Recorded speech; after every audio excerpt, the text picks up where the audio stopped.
transportasi massal, transportasi umum itu tidak diukur dari laba, tetapi adalah diukur dari keuntungan sosial, social return on investment. Tadi ukurannya keuntungan sosial, bukan laba rugi, social return on investment. Menurut Anda? Negara yang pertama kali mengembangkan kereta cepat itu Jepang. Dan sekarang ada sekitar 14 jalur kereta cepat di Jepang. Dan semuanya itu mengumpulkan laba yang luar biasa besar. Ya. Dan laba ini dipakai untuk membiayai kereta-kereta yang lebih lambat, kereta-kereta di desa-desa sebagai subsidi silang gitu. Jadi siapa bilang kereta cepat tidak bisa menghasilkan laba? Kenapa di Indonesia nggak bisa menghasilkan laba kalau yang Prof. Zulfikar lihat?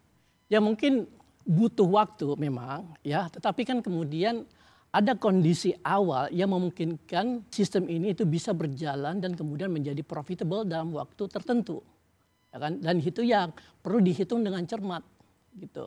Berapa banyak penumpangnya, lalu kemudian di wilayah mana yang akan ditempuh, lalu kemudian bagaimana sistem organisasinya sehingga semua sistem ini bisa berjalan.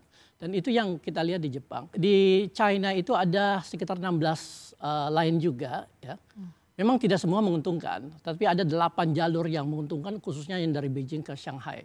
Sisanya itu masih disubsidi silang oleh kereta-kereta yang sudah menghasilkan laba gitu. Begitu juga kereta cepat di Eropa yang buatan Prancis, buatan Spanyol yang dipakai di Arab itu semua menghasilkan laba. Banyak dari pembiayaan kita yang disebut besar itu tadi itu non konstruksi. Sifatnya itu adalah pengadaan infrastruktur pendukung, sumber tenaga listrik, sumber aliran air. Negara maju itu per tahun dia sudah advance terus, bangun terus, padahal keretanya belum ada, yaitu sistem komunikasi antara gerbong kereta dengan rel.